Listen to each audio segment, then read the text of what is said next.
Lahore media channel के नाजरीन को मियां अजमल लतीफ़ एडवोकेट हाई कोर्ट को का सलाम कबूल कीजिए और मैं आपको इस प्रोग्राम में खुश आमदीद कहता हूँ। हमारा ये प्रोग्राम आज है कि अगर मुतवफ़ी की जायदाद कोई मकान की शक्ल में या किसी प्लाट की शक्ल में है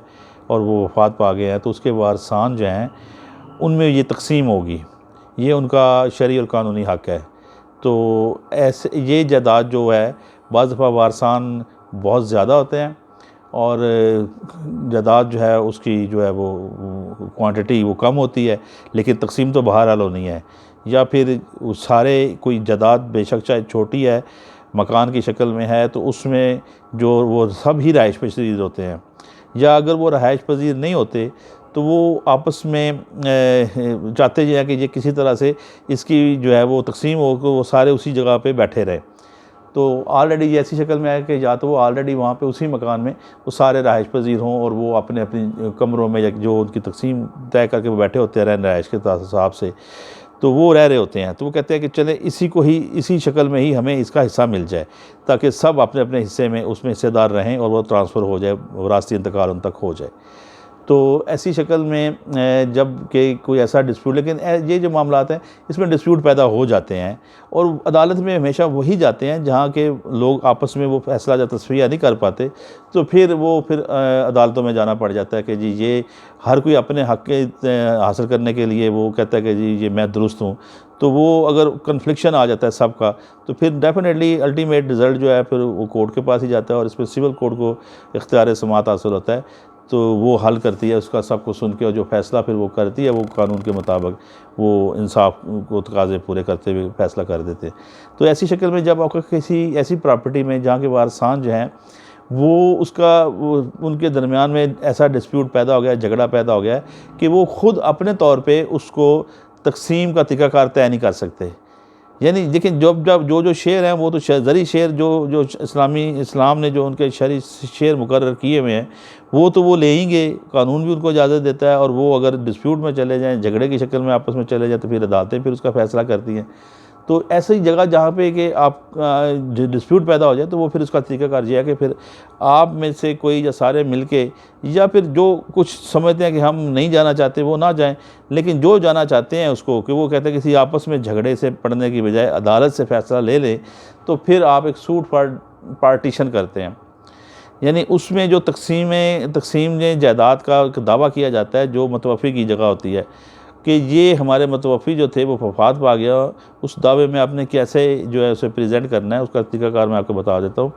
कि आपने उस जायदाद की जो डॉक्यूमेंट्स हैं उनकी जो मुसद्दक़ा कापियाँ वो लेके वो आपने अपने एडवोकेट के पास चले जाना है। साथ आपने वो जितने वारसान हैं उसके उनकी फ़हरिस्त बना के, और साथ उनके शनाख्ती कार्ड, और जो नाबालिग हैं उनका बे-फॉर्म, यानी ये सबूत कि उनके जो जिसके जो वारिस बन रहे हैं, जो मुतवफ़ी है, उनके साथ उनका ऐसा रिश्ता है कि वो उसके वारिस बनते हैं, चाहे वो बाप की शक्ल में है, दादा की शक्ल में है, या नाना, जिस तरह से भी उसका बनता है शेयर, जो शरई शेयर में जहाँ पे उसका राइट बन जाता है, तो वो उसमें उनका हिस्सा बन रहा है। तो लिहाजा ये हमारे दरमियान जो है ये झगड़ा जो पार्टीशन इस तरह से कर दी जाए कि सब सेटिस्फैक्ट्री हो जाएं उसमें कि जी हमें जो सही चीज़ें मिल गई हैं। तो ऐसी हिस्सा मिलता है, सबका उसमें हिस्सा होता है। तो ये दावा जो है ये अदालत उसमें जो जब ऐसी शक्ल में आता है, तो पहली शक्ल में तो उसकी जो आप उसको सारे जो डिस्क्रिप्शन जो फैक्ट्स मौजूद होते हैं उसके मुताबिक देख के प्रिलिमिनरी डिग्री जारी करती है अदालत कि जी ये इनके दरमियान इस तरह से तकसीम को करते हैं। तो ऐसी शक्ल में ये फिर इसमें साथ ये भी देखना पड़ता है अदालत कि क्या ये दावा काबिल तकसीम है तो तकसीम होगा, और अगर काबिल तकसीम नहीं है, यानी उसको मिसाल के तौर पर उसके वो छः हिस्सेदारान बनते हैं या 6 हिस्से बनते हैं, तो क्या ये 6 हिस्सों में जिस तरह से ये चाहते हैं इनके शेयर्स बनते हैं शरई कानूनी, तो क्या ये इस तरह से तकसीम हो सकती है फिज़िकली, इसकी डिवाइड हो सकता है ये प्रॉपर्टी या मकान जो भी है। तो ये बात सूरतों में ऐसा मुमकिन नहीं होता। तो फिर उसके लिए एक ऑफ़र होती है जो आपस में वो तय करना चाहें कि जी इसको किसी भी ये जो है वो मार्केट वैल्यू निकाल के उसकी तो वो ले ली जाए और आपस में तकसीम कर दिया जाए। उसके शेयर जो बनते हैं आपके शरई वारस के हिसाब से, हर वारस का जो शेयर बनता है शरई, वो उसको मिल जाए। और अगर ये भी आपस में वो डिसाइड नहीं कर पाते तो होना तो ये चाहिए, जो हम अक्सर ये बात हम एप्रिसिएशन ये देते हैं कि कोर्टों में ना आया करें जो ऐसे फ़ैसले जो आप खुद कर सकते हैं, फैमिली मैटर जो ख़ासकर होते हैं, वो सारे के सारे आप अपने घर में बैठ के अच्छे तरीके से खुद एक दूसरे पे एतमाद करके और कोई अच्छा हल सलूशन निकाल के किसी एक को, बड़े को, अपना जो समझदार है,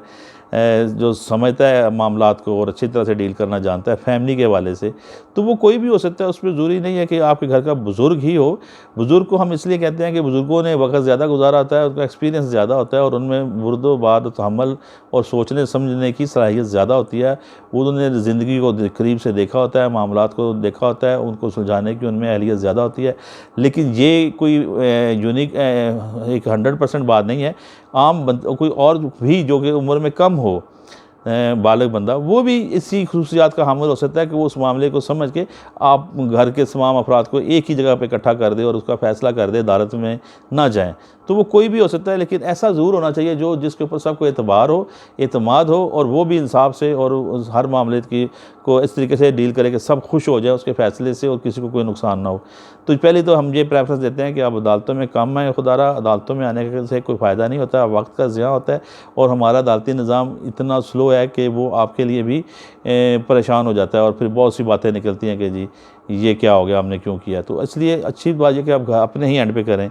फ़ैसला कर लें। अगर आपकी ख़ानदानी तकसीम घर में हो जाए तो ज़्यादा बेहतर है। जो आपने तकसीम ख़ानदानी तय कर ली उसको अदालत में ले जाएं अपने वकील के ज़रिए, उसके अवार्ड उसी के ऊपर आप वो अदालत से फ़ैसला ले लें, तो वो फिर एक कानूनी शक्ल, एक कानूनी डॉक्यूमेंट्स बन जाएगा ताकि वो हमेशा के लिए आने वाली नस्लों के लिए भी वो चलता रहे और आपको कोई उसमें प्रॉब्लम ना हो। तो ये तरीक़ाकार होता है कि आप सूट पर पार्टीशन में अपनी ये चीज़ें जाके अपने वकील को देंगे, फिर वो एक प्रीलिमिनरी डिग्री जारी होती है। उसके बाद फिर उसके ऊपर अगर कोई ये तकसीम के काबिल नहीं है कि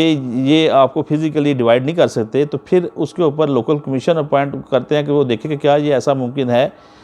वो लोकल कमीशन कोई वकील भी हो सकता है, वो जाके विज़िट करता है, उसकी एक फ़ीस होती है जो अदालत फ़िक्स करती है। वो पार्टियां जो हैं वो जिस तरह से अदालत का हुक्म होता है या आपस में खुद डिसाइड कर लेते हैं, वो फ़ीस पार्टी पे करती हैं, चाहे एक पार्टी करे या दोनों पार्टियां करें। जो मुद्दई भी है और उसमें जो मुद्दा अलह भी बनते हैं, तो इस तरह से दोनों में भी हो सकता है। कोई एक जज जिसने दरख्वास्त दी है वो खुद भी दे सकता है, वो फ़ीस देता है और वो वकील जाके वहाँ के उसकी जो सारी एक डिस्क्रिप्शन, उसके सारे फैक्ट्स और उसका नक्शा बना के वो पेश करता है कि ये, और फिर उसके ऊपर उसकी एक अपनी ऑब्जर्वेशन होती है जिसमें उसने सारे बयान लिए होते हैं जो उसके जो वारसान हैं जो बैठते हैं, जिनके दरमियान तकसीम होती है, उन सब के वो खुद बयान लेता है और उनके मुताबिक कि क्या ये तकसीम होनी चाहिए या नहीं, वो अपना अपना मौक़िफ़ जो भी उनका होता है एज़ इट इज़ ही वो रिकॉर्ड करता है इन राइटिंग। और उसके बाद फिर वो महल्लेदारों से भी, वो गवाह की शक्ल में भी जो आना चाहें, अपने बयान देना चाहें, तो वो भी उनके भी वो रिकॉर्ड करता है। वो एक फिर सारे ये बयान रिकॉर्ड करने के बाद फिर वो उसके ऊपर अपनी एक रिपोर्ट तैयार करता है कि मैंने ये सारा कुछ देखा है और मेरी नज़र में, जब मेरे ख़्याल में ये जो जायदाद है ये काबिल डिवाइड यानी तकसीम के काबिल नहीं है, इसलिए या तो फिर वो ये क्या तकसीम के काबिल नहीं, या अगर तकसीम के काबिल है तो फिर वो उस नक्शा देता है कि इस तरह से ये तकसीम हो सकती है, जहाँ ऐसे बैठे हुए हैं और सब इस पर राज़ी हैं, तो फिर उस तरह से उसकी डिग्री बन जाती है फ़ाइनल। और या फिर उसके ऊपर अगर एतराज़ है कुछ ऐसे, तो वो उसी एज़ इट इज़ वो अदालत के ऊपर छोड़ देता है कि जी ये बयान मैंने रिकॉर्ड कर लिए हैं, और फिर वो उसके मुताबिक जो है अगर तकसीम हो सकती है या नहीं हो सकती तकसीम, तो फिर उसको सेल करके, यानी सेल उसकी जो मार्केट वैल्यू जो है वो असेस करके उसके ऊपर सेल कर दिया जाए। और सेल की जब बात आती है तो फिर अदालत एक रिसीवर मुकर्रर कर देती है, जहाँ पे रिसीवर ये होता है कि जो उस प्रॉपर्टी की जो मार्केट वैल्यू है वो साथ मिलके जो होते हैं, साथ जिनकी जगह है उनमें से वो कोई भी नुमाइंदा बना के पेश कर देते हैं सबके ब्याह पे, वो साथ मिल जाए अदालत के कहने के मुताबिक, हुक्म के मुताबिक, तो फिर वो उसकी जो जो मार्केट वैल्यू होती है वो उसकी असेस करके फिर वो उसको जिस तरह से जैसे वो खुद सेल करना चाहते हैं, इसी तरह से वो रिसीवर जो अदालत की तरफ से मुकर्रर होता है वो फिर उसको जो है वो उसका वो सेल करता है, और जो भी पार्टियाँ इंटरेस्टेड प्रोसीड होती हैं उनको चाहे वो इकट्ठा बुला रहे किसी की नीलामी की शक्ल में इकट्ठा करके, वहाँ से नीलामी की शक्ल में सबको बोली ले ले और जो ज़्यादा दे उसके मुताबिक फिर वो उसको वो पार्टियों की कंसेंट के साथ वो उसको एक्सेप्ट कर लेते हैं। फिर वो अदालत में जाके वो उसको एज इट वो रिपोर्ट देते हैं कि जी ये इस तरह से सेल हो रहा है। तो वो अगर राज़ी हों सारे, कोई ऑब्जेक्शन नहीं है, तो फिर वो उसकी सेल प्रोसीड लेकर उसको डिवाइड कर लेते हैं। तो ये वाला तरीक़ाकार जो है ये वो है कि जब आपकी प्रॉपर्टी किसी वजह से डिवाइड नहीं हो सकती अमंग द लीगल एज के दरमियान, यानी जो कि लीगल एज है वारसान में, तो फिर उसको उसकी मार्केट वैल्यू जो है वो कैसे, वो अदालत के ज़रिए होगा, वो अदालत मुकर्रर कर देगी रिसीवर, वो फिर आपको वो जो भी जमा रिसीव करेगा अमाउंट वो अदालत में देगी। अदालत फिर उनको शेयर के मुताबिक जो शहरी और कानूनी शेयर बनते हैं, बेटी का, बेटे का, या अगर जितने भी जिनके भी बनते हैं उसमें राइट्स के, जो हमारा इसमें राइट है, हमारा शेयर बनता है, अदालत उनको डिटर्मिन करके उनमें वो तकसीम कर देती है, उनको दे देती है वो जगह पैसे जो भी उनके हिस्से में आते हैं। तो ये सूट पर पार्टीशन आसानी से हो सकता है और ये अदालती ही तरीक़ाकार है कि जिसमें जब आपके पास झगड़ा हो रहा हो आपस में कि तो वो फिर अदालत उसको डिसाइड कर देगी। ये तरीक़ाकार इसका है सूट पर पार्टीशन के लिए।